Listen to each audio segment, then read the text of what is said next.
እዝራ ግን ለምንድን ነው የሁሉ ነገር እያደረክ ያለው? ደግሞ እኔ ዝም ብዬ አልተቀመጥኩም ማለት የምችለውን እያደረኩ ነው። እኔ እኮ አታላይ ሴት ነኝ፣ ረሳው እንዴ? እኔ እኮ ያልተወደደችው ሙሽራ ነኝ። እዝራ ምንን ትክክለኛ እናት አይደለችም። ምን? አንቺ ትክክለኛ ወንድም አይደለም። ምንድን ነው እያወራሽ ያለሽው? አሁን ደግሞ መነን እናት አይደለችም? አዎ እሷ ራሷን ስለ ትክክለኛው ማንነት የነገረችው። እኔ በአራስነት ሆስፒታል ውስጥ ተጥዬ የተገኘው ልጅ ነኝ። የምርሽን ነው እያወራሽ ያለሽው? ምናልባት አሁንም እየዋሸችሽ ቢሆንስ? ዘነቡ በፍጹም ወላጅ እናቴ ልትሆን አትችልም። እኔ እኮ እንደ ሰው ተኖሮ ያለፈ ልጅነት የለኝም። የእናትነት ጣዕሙን እንኳን አላውቀውም። እስኪ ልጠይቅህ፣ አንድ እናት በዚህ ልክ ልጇ ላይ ልትከፋ ትችላለች? እኔም እኮ ውሸት ቢሆን ደስ ይለኝ ነበር፣ ግን ደግሞ እውነታው እዝራ የእናትሽም የአባትሽም ልጅ አይደለም። ተመሳሳይ ህይወት ነው ያለን፣ ማለት ተመሳሳይ ልጅነት ነው ያለን።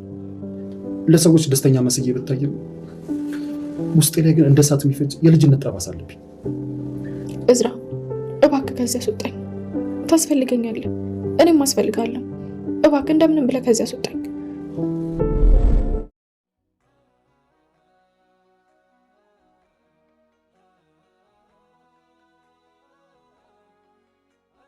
ሀብል እዝራን እባክህ ከዚህ ጨለማ ክፍል አስወጣኝ። እኔ ላንተ፣ አንተ ለኔ ታስፈልገኛለህ፣ አስፈልግሃለሁ፣ እንፈላለጋለን። እባክህ ብቻዬን እዚህ ጨለማ ክፍል አትተወኝ ስትል ተማጸነችው።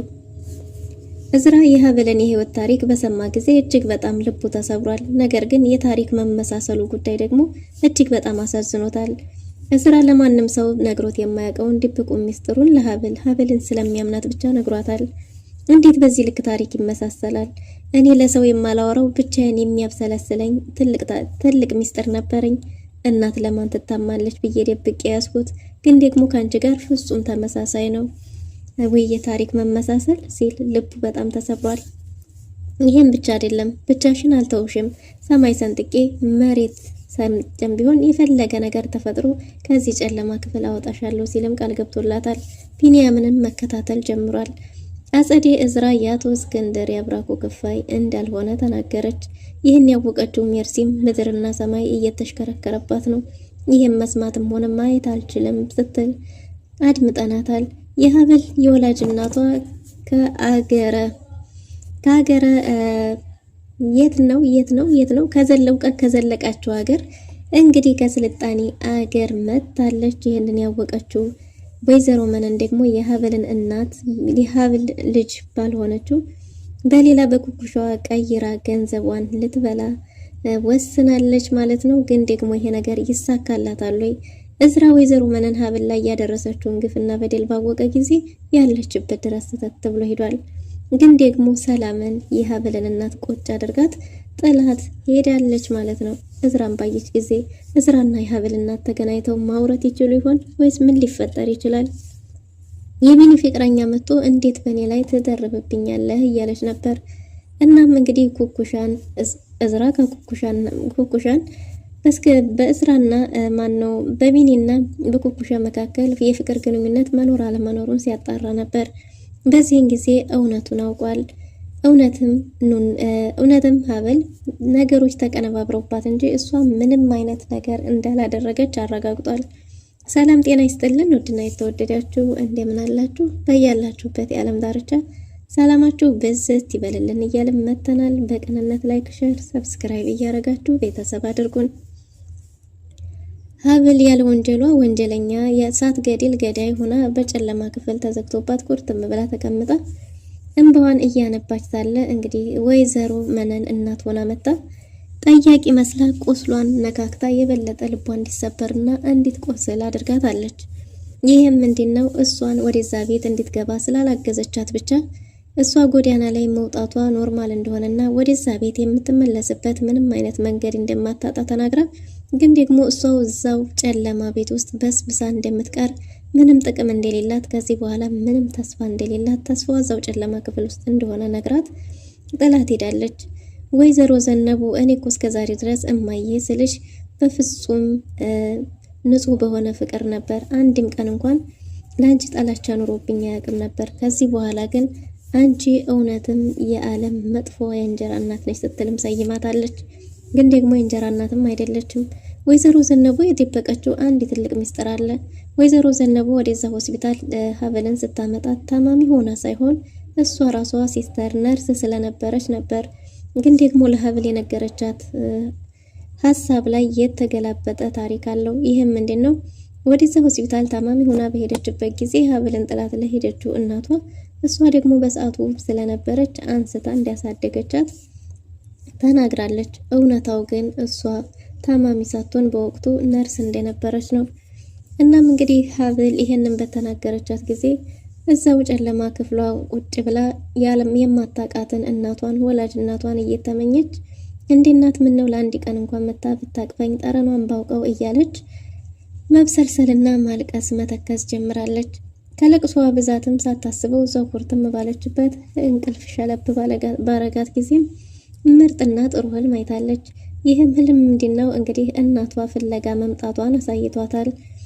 እናቷን እንግዲህ አቅፋ እያጽናናቻትና እያጽናናቻት እንደነበረ የእናቷን የወላጅ እናቷን ጠረን ለመጀመሪያ ጊዜ በዛ ህይወቷ እንዲያጣጣመች ተናግራለች። ይህን ህልም እንግዲህ የመጀመሪያ ሰው ለሆነው ለዝራ ተናግራለች። ሜርሲ ወንድሟ የእሷ አለመሆኑን ባወቀች ጊዜ ይህንን መሸከም አቅቷት መሬትና ሰማይ እየተሽከረከረባት ምድር እየዞረባት ባለችበት ቁጭ ብላለች። አክስቴ ሆን ብላ ነው፣ ይህ በጭራሽ ሊሆን አይችልም፣ በቃሽ መስማት አልፈልግም እያለች ነበር። ግን ደግሞ አጸዴ እቅዷን ቀን በቀን እየነደፈች ትገኛለች። ከቤተሰቦቿ የወረሰው የወንድሟ ሀብትና ንብረት እንጂ የወንድሟ መሞት በጭራሽ አላሳሰባትም። የወንድሟ የሚሞትበትን ቀን እየቆጠረች ትገኛለች። አቶ እስክንድር ሀብልን ከራሱ በላይ እና ከልጁ በላይ ይወዳታል። ለዛም ይቺ ሴት መልካም ናት፣ ለልጅ ትሆነዋለች በሚል እንግዲህ ወይዘሮ መነንን ከዛ ቤት እንኳን ሲያስወጣ የእሷ ንጹህነት ገብቶታል። እስራ ወደ ሀብልን ለመጠየቅ ፖሊስ ጣቢያ ድረስ ሄዷል። እና ምን አዲስ ነገር አለ ብሎ በጠየቃት ጊዜ ምንም አዲስ ነገር እንደሌለና እዛው እንግዲህ ጨለማ ክፍል ውስጥ እንዳለች ተመልክቷል። ይህ ጨለማ ክፍል እንግዲህ እስራ እንግዲህ ሀብልን ፊቷን በተመለከተ ጊዜ ፍጹም ደህና እንዳልሆነች አስታውቅ ነበር። ምንድነው እየተፈጠረ ያለው? ምንም ደህና አይደለሽም፣ በአንድ ቀን እንዴት ነው እንደዚህ ልትበሳቆይ የቻልሽው ብሏት ነበር። እሷም ዝምታን መርጣለች። ለምንድነው እያዘንክልኝና በዚህ ልክ እየተመለከትከኝ ያለኸው ብለው ነበር። እሱም ምንድነው የተፈጠረው? እማላዝን ይመስልሻል? አዝንልሻለሁ እያለ ነው። አሁንም በድጋሚ አንድን ጥያቄ ጠይቀዋለች። ይህ ጥያቄ ምንድነው? የእውነት ከዚህ ጨለማ ክፍል ውስጥ እውነት ተረጋግጦ እኔ ንጹህ መሆኔ ተረጋግጦ እንዲወጣ ትፈልጋለህ ብለው ነበር። እሱም እንዴት ነው የማልፈልገው? እፈልጋለሁ። ወይዘሮ መነን ልጠይቅሽ መታ ነበር ብሎ በጠየቃት ጊዜ ሀብል ድብቅ የነበረው ሚስጥሯን ነግረዋለች። በእርግጥም ብዙ ጊዜ እድሉን ስላላገኘች ነው እንጂ ልትነግረው እየተዘጋጀች ነበር። በጣም ብዙ ጊዜ የኔ ሚስጥር የዚህ ቤት ጉድ በወጣ ጊዜ ላይነህም ትጠላኛለህ እያለች በተደጋጋሚ ስትለው ነበር። እስራ ሀብል ስታደርግ የነበረው በቤት ውስጥ ያላት ድባብ ሁሉ ነገር እሷ ከዛ ቤት ከወጣች ጀምሮ ቤቱን እንኳንስ መቀመጥ ማየትም አስጠልቶታል። እናም እንግዲህ በዚህን ጊዜ ሀብልን እስራ ልጠይቃት እንደመጣችና እንዳልመጣች በጠየቃት ጊዜ እውነቱን ነግረዋለች። ሀብል አዎ መታ ነበር፣ ትናንት መታ ነበር። ልኬን እስከሚበቃኝ ከሚበቃኝም በላይ ሰድባኝና አዋርዳኝ አመናጭጋኝ ደስታዋን ገልጻልኝ ሄዳለች ብለዋለች። ለዛም ከዚህ ተመልሼ እዛ ጨለማ ክፍል ውስጥ ጨለማው ክፍሌ ሳለቅስ ነበርኩኝ። አልቅሼ እንግዲህ እንዴት እንደሆነ አላቅም እንቅልፍ ሸለብ አረገኝ። ከዛ ደግሞ አንድ ህልም አየሁኝ ብላ ተናግራለች። ይሄ ህልም ምንድን ነው ባላት ጊዜ ህልሙ እንግዲህ ትክክለኛ እናቷ አቅፋትና ስታጽናናት እንደነበረ፣ እንባዋን ስትጠርግላት እንደነበረ፣ ጸጉሯን ስትደባብሳት እንደነበረ፣ እሷም እባክሽ ጥለሽኝ አትሂጂ የሚል መልእክት ባለው እይታ ስትማጸናት እንደነበረም ተናግራለች። ወይዘሮ መነንም ማለትሽ ነው ብሏት ነበር እዝራ። በዚህን ጊዜ እንግዲህ ሀብልም አይ ወይዘሮ እሷን አይደለም ብለዋለች። እዝራ ምንም እየገባኝ አይደለም፣ በጭራሽ እየተረዳሁሽ አይደለም ብሏል። እዝራ ከአጸዴ ጋር እየተጨቃጨቀ ነበር። እዝራ አጸዴን እውነቱን ልብሽ ያውቀዋል፣ አንቺና ሜርሲ ሆናችሁ ባቀነባበራችሁት ወጥመድ ውስጥ ሚስቴን አስገባችኋት። ግን ለመሆኑ የእንጀራ እናቴ ወጣ አንቺ እዚህ ቤት ምን ልታደርጊ ነው የተቀመሽው? እዚህ ቤት እንዴት ቆይስ የፈቀደልሽ ማን ነው እያላት ነበር። አጸዴም እኔ ከዚህ ቤት ምንም ያጠፋሁት ነገር የለም፣ ሚስትም ቢሆን በሰራችው ስራ እንጂ የገባችው ሌላ ምንም አላጠፋሁም ብሎ ነበር። ኧረ እባክሽ አንቺ እኮ የአባቴን ሀብትና ንብረት ለመውረስ ስትይ ነው ማህደርን ወደዚህ ቤት አመጣሻት። ከዛም ደግሞ ማህደርን አንቺ ባቀነባበርሽው ሴራ አስገደልሻት። ሀብልን ደግሞ ምስኪኗ ምንም የማታውቀውን እሷ ናት ገዳይ ብለሽ ወደ እስር ቤት እንድትገባ አደረግሽ። ከዚህ በላይ ምን ታደርጊያለሽ? ከዚህ ቤት አስወጣሻለሁ እያላት ነበር። እሷ ስለ ማህደርም ቢሆን ምንም ያደረገችው ነገር እንደሌለና ብቻ ድሮም እንደምትወደው ፍቅሯን በድፍረት እንድትገልጽለት እንዳደረገች እንጂ ከዛ ውጭ ምንም የሰራችው ስህተት እንደሌለ በተደጋጋሚ ትናገራለች። እዝራም የሚቆጨኝ ነገር ምን እንደሆነ ታውቂያለሽ? አንቺን ለአክስትነት ክብር የማይገባሽን ሴት አክስቴ ብዬ መጥራቴ ይቆጨኛል እያላት ነው። ግን ደግሞ እንግዲህ አጸዴም በራሷ መንገድ እየፎከረች ትገኛለች ማለት ነው። አጸዴ እዝራን ለማሸማቀቅና የማንነት ስሜት እንዲሰማው ከዛም ደግሞ ቤቱን ለቆ ጭራሽ ብንትን ብሎ እንዲጠፋ ለማድረግ ያቀደች ትመስላለች። ሚስጥሯን ለሜርሲ ተናግራም የገዛ እህቱን ሜርሲን በእዝራ ላይ ጠላቱን እንድትነሳበት ለማድረግ የፈለገችም ትመስላለች ማለት ነው። በሌላ በኩል እንግዲህ እዝራ የተፈጠረውን ነገር እየጠየቃት ነበር። ስለ ወይዘሮ መነን ነው አይደለችም ባላት ጊዜ አሁን ደግሞ ምን ለማለት እየፈለግሽ ነው? በጭራሽ ሊገባኝ አልቻለም ብሏት ነበር። እሷም እውነታውን ተናገረች። እዝራ ወይዘሮ መነን የኔ ትክክለኛ እናቴ አይደለችም። እኔ ሆስፒታል ተጥዬ የተገኘው ልጅ ነኝ። እሱን የነገረች ደግሞ ራሷ ናት። እሱን የሚያወቅኩት በቅርብ ጊዜ ነው። ይህንም ደግሞ የሚያረጋግጥልኝ ተግባሯ ነው። እስቲ አንተ ራስህ ተመልከት። አንዲት እናት ልጇን በምን ልክ ብጠላት ነው በዚህ ልክ የምታሰቃየው? እኔ ገና ሕፃን ሆኜ ሚጥሚጣ እየታጠንኩ ተዘቅዝቄ እየተገረፍኩ በጣም ብዙ መከራዎችን እያሳለፍኩ ያደግኩ ልጅ ነኝ። በድሎት አላደግኩም። የእናትነት ፍቅርን አላውቀውም። ስለዚህ የኔ ህይወት ይሄ ነው ብላ ነግረዋለች። እዝራም እየተናነቀው ነበር። ግን እንዴት ነው በዚህ ልክ ታሪክ የሚመሳሰለው እያለ ነበር። ይህ ታሪክ የኔም ታሪክ ነው ባላት ጊዜ እንዴ ያንተ የምናጠላህ ነበር የሚል ሀሳብ አንስታለች። እዝራ ሰው እንዴት ብሎ ነው እናቴ እንዲህ አርጋኝ ነበር ብሎ መናገር የሚችለው? ይሄ በጣም ከባድ ነው እያለ ነበር እዝራ። እናም እንግዲህ ለሀብል ይሄ የምነግርሽ ሚስጥር ለማንም ሰው ተናግሬው የማላቀው ነው። ምክንያቱም እናት ለማን ትታማለች? እናት በዚህ ልክ ልጇን ትጣላለች? እኔ እንጃ። ይሄ ለማንም ተናግሬው የማላውቀውን ታሪኬን ነው የምነግርሽ። እዝራ እንግዲህ ለማንም ተናግሮት የማያውቀውን ሚስጥር ለሀብል ነግሮታል ማለት ነው። እናት ለማንም አትታማም፣ ለማን አወራዋለሁ እያልኩ የኔም ታሪክ እንደዚሁ ነበር። በጣም ከባድ ጊዜ ነው ያሳለፍኩት። እናቴ ከሜርሲ ውጭ ለኔ ልጅ መስያ ልታያትም ነበር ብሎ ያሳለፈውን ግፍና በደል ስቃይ ለሀብል ነግሯታል። ሀብልም በዚህን ጊዜ አንድ መልእክት አስቀምጣለች። እዝራ አባትህ በዚህ ልክ ለኔ ዋጋ እየከፈሉልኝ ነው። አንተ ምን እያደረክ ነው? ምን እየተሰማህ ነው? ብላለች። እሱም ቢሆን አርፎ እንዳልተቀመጠና በዓለም ላይ አለ የተባለው ምርጡ ጠበቃ እንደሆነ የተቀጠረላትም ተናግሯል።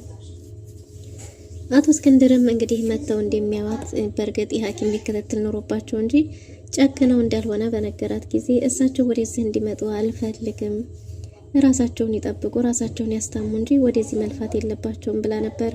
ነገር ግን እዝራ እሱ ያንቺ ነገር አይሆንለትም፣ አሁንም ቢሆን የሐኪም ቤት ቀጠሮ ስላለበት እንጂ መጥቶ ይጠይቅሻል ብሏታል። እሺ እሳቸው በዚህ ልክ ዋጋ እየከፈሉልኝ ነው፣ አንተ ምን ላይ ነህ ብለው ነበር። እሱም ቢሆን አርፎ እንዳልተቀመጠና ሁሉንም ነገር እያጣራ እንደሆነ ተናግሯል። እናም እንግዲህ እዝራን ሀብል እባክህ እዝራ፣ እኔ ላንተ አስፈልግሃለሁ፣ አንተ ደግሞ ለእኔ ታስፈልገኛለህ። ብቻዬን እዚህ ጨለማ ክፍል ውስጥ አትተወኝ እባክህ እያለች ተማጽነዋለች። እዝራ የሰማው ነገር ግራ አጋብቶታል። እዝራ የሰከንዶች ለመቆየት አጠገቧ እንደማይጨንቀው ሁሉ አሁን ግን እባካችሁ ሰዓት አልቋል እየተባለም እንኳን መሄድ ያልቻለም። እጅግ በጣም ልቡ ተሰብሯል። የሀብል ታሪክ እጅግ በጣም በከባዱ አሳዝኖታል።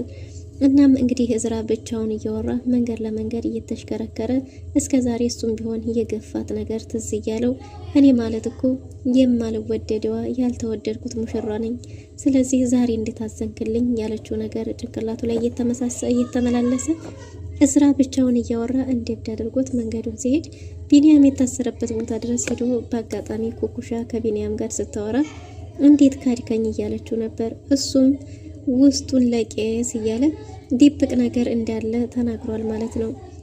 የማይገባሽ ብዙ ነገር አለ እያላት ነበር። ያ ማለት የያዘውን ብዙ ሚስጥር አለ ማለት ነው። እህቴን ተንከባከቢልኝ፣ እህቴን ጠብቂልኝ እያላት ነው። በእርግጥም አጸዴ አንድ ቁም ነገር ሰርታለች። የአቤልን እህት ልታሳክምለት እኔ ነኝ ያለ ሆስፒታል ገብታለች። ይህንንም እንግዲህ ኩኩ አስረግጣለች ማለት ነው። ኩኩ ለቢኒ ይሄንን በነገረችው ጊዜ ይሄ የተከፈለ ያለው ዋጋ ለእህቱ ሲባል እንደሆነ እንድትነግርለትና በጣም እንደናፈቀችው መልእክት እንድታደርስለት ነግሯታል። ኩኩሻ ግን እኔ ከኔ ውጪ ሌላን ሴት ትወዳለህ ብዬ አንድም ቀን አስቤ አላቅም፣ ይሄማ ምን አልችልም እያለች ነው። ኩኩሻ በከባዱ አዝናለች። በዚህን ጊዜ እንግዲህ እዝራ ይህንን ባጣራ ጊዜ ኩኩሻን ተከታትሎ የምትቀመጥበት ቦታ ድረስ ሄዶ ነበር። ኩኩሻ የወይዘሮ መነን የድሮ ጎረቤቷ ስትሆን ወይዘሮ መነን ደግሞ አሁን ላይ ለትልቅ ፕሮጀክት ያጨቻት ትመስላለች። እናም እንግዲህ ኩኩሻ እዛ ቁጭ ባለችበት ጊዜ ሄዶ እዝራ አናግሯት ነበር። እዝራ አንድ ካፌ ወስዷት ምግብ እየጋበዛት ገንዘብ ከፍሏት አንዳንድ ነገሮችን እንድትነግረው ጠይቆ ነበር። የእሷ ፍቅረኛ እንደነበረና ግን ደግሞ አሁን አንዲትን ባለትዳር አፍቅሯል እንዴት ተባለ ተናግራለች። እዝራ የሀብል ባል እሱ እንደሆነና እሷ ደግሞ እጅግ በጣም ንጹህ ሴት እንደሆነች የተቀነባበረ ነገር እንዳለ እህቱ የተኛችበትን ሆስፒታል አጣርታ እንድትነግረው ነግሯታል። ኩኩሻም እኔ ከከፈልከኝ ምንም ችግር የለብኝም እያለች ነው። ወይዘሮ መነንም ደውላላታለች። ወይዘሮ መነን ደውላላት አሁን አብረው የሚሰሩት ስራ እንዳለ ተናግራለች። ወይዘሮ መነን ለሀብል እናት ልጇን ተንከባክባ እንዳሳደገችላትና ሀብልን ለማሳደግ ብዙ ዋጋዎች እንደከፈለች ትዳር እንኳን ሳትይዝ ለሷ ብላ ልጇን የእንጀራ አባት ፊት ላለማሳየት ጊዜ ዋጋ እንደከፈለች ተናግራለች። ወይዘሮ መነን የምታወራውና ተግባሩ እጅግ በጣም የተለያዩ ናቸው። በዚህን ጊዜ የሀብልም እናት አምናታለች። የሀብል እናት ለልጇ አሳዳጊ እንግዲህ ውለታዋን ለመመለስ የተቻላትን ሁሉ እያደረገች ነው። ካለችበት ቤት ወጥታ የተሻለ ቤትን እንድትከራይ የተሻለ ህይወትን እንድትኖር የሚያስፈልጋትን በሙሉ አሟልታላታለች። በስተመጨረሻ ምሳ ልትጋብዛት ሆቴል ቁጭ ብለው ለኩኩሻ ደውላላት ኩኩሻ ጋር ካወሩ በኋላ በስተመጨረሻም ኩኩሻ አንዲት ድሃ እንደነበረች ግን ደግሞ አንድ ሀብታም እንዲያገባችና ልጇንም ለሀብታም እንደዳረች እየነገረችው ነበር። በእርግጥም እዝራ ታሪኩ የእሱ እንደሆነ ባይገባውም ኩኩሻ ሁሉንም ነገር ተናግራለች። እዝራ የሰማውን ነገር ማመን አቅቶት ወይዘሮ መነንን መፈለግ ጀምሯል።